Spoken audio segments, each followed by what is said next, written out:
Hi guys, today I'm going to show you how to make one of the easiest cheesecakes on the planet, a burnt Basque cheesecake.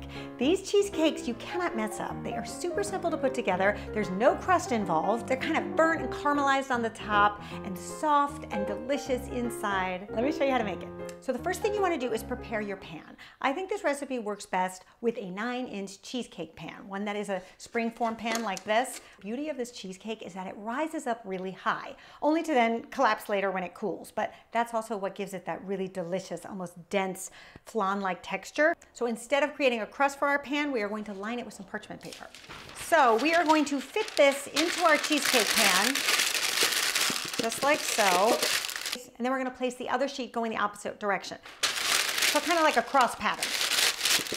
Then before you start on your batter, make sure that your cream cheese is at room temperature. This is just going to help the batter incorporate better, which is going to give you the best texture for your cheesecake. And then to sweeten our cream cheese, we're going to use 1.5 cups of granulated sugar. We can beat up our cream cheese and the sugar. About 3 to 4 minutes, just to make sure it's really soft and smooth. And then the other thing you want to do is make sure your eggs are at room temperature. That will just help the egg incorporate into the cream cheese a bit better. So if you forgot to take out the eggs and you started on this project, a really quick and easy tip that you can do is just submerge them in some warm water. And in about 5 minutes, you'll have room temperature eggs. Works like a charm. So 4 eggs, one at a time, beating in between each addition. Then another thing we want to add is 1.5 cups of heavy cream. And this is going to create that really luxurious, luscious center. Yes, this is definitely not a low-calorie dessert, but it is a delicious dessert. Then we're gonna add 2 teaspoons of vanilla extract. And this is my little thing that I love to add because I think it pairs really well with the creaminess of the cream cheese and the kind of burnt caramelization on top of the cheesecake, and that is an orange zest. It's a really great match. I like to do a full tablespoon. With all the technology these days, I hope somebody invents like smell-o-vision so you can actually smell the fragrance of this because it's so delicious. Maybe that's something that's coming in the metaverse. I don't know. All right, 1 tablespoon going in, and then just to heighten all those flavors, I also like to add 1/4 teaspoon of salt, kosher salt. We're gonna whip this up. And we have one more thing to add, which is 1/4 cup of all-purpose flour. I do like to sift it, just because I think it'll get you a better texture and will avoid having any lumps. You don't wanna over-mix it just until it's combined, and the flour will just give this cheesecake a little bit of structure. Okay, really, that is it. How easy is that, right? And see, this goes right up to the top, which is going to give us a really beautiful, thick piece of cheesecake. And then if you get any batter kind of on your parchment, you can just wipe that off. So now, this is one thing that I've discovered that I think is important is rather than leave it like this, put the parchment pieces up. And it's to allow the cake to have something to kind of grip onto. Because I found when I tried it with the parchment paper down, it rose up so high that it didn't have anything to adhere to and started to kind of crack and spill out of the pan. So I do think that this is a nice little safety measure just for insurance. It's nonstick paper, so it's not gonna stick to it. And then once it cools, it will collapse and come back down, and then you don't have to worry about it. I think that is the perfect amount of time to get the center to set, but it's not gonna set completely. It's still gonna be kind of wobbly and jiggly. It's okay, it will set up as it cools and refrigerates. But I think that that's the perfect amount of time to get a nice sort of caramelized top without being too burnt. Now, you can serve this cheesecake plain, just as is. In fact, that's the traditional way to serve it.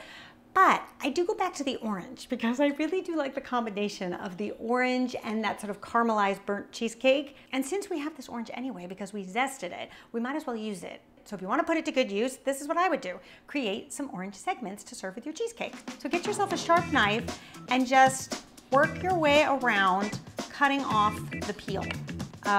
This takes a little bit of practice, creating orange segments. It's a great way to use up a bunch of oranges. And it takes a few turns. So the first turn is just kind of to get off most of the peel.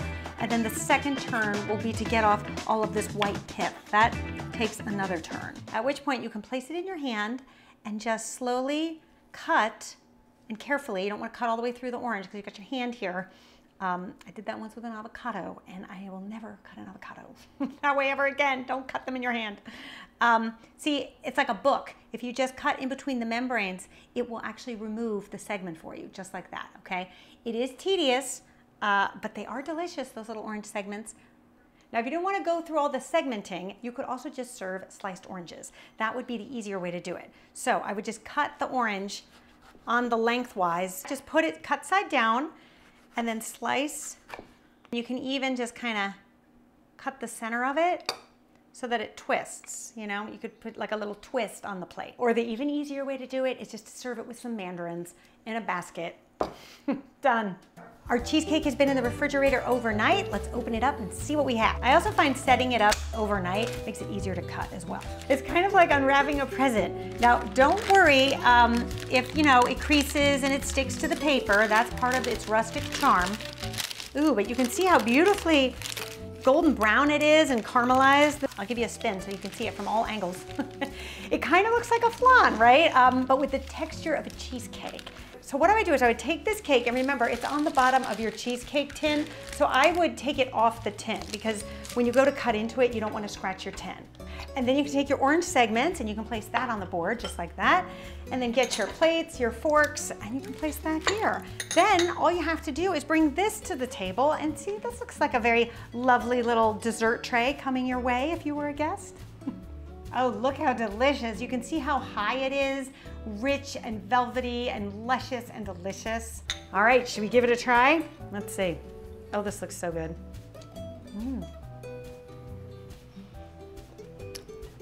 Oh, wow.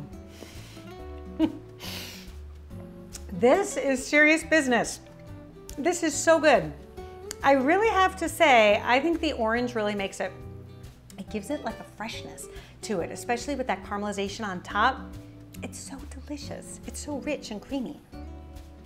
And if you would like my newest videos to come straight to your inbox, subscribe to my newsletter. The link is below, and that way you'll never miss a recipe. All right, you guys, I'll see you back here next time. Until then, bye.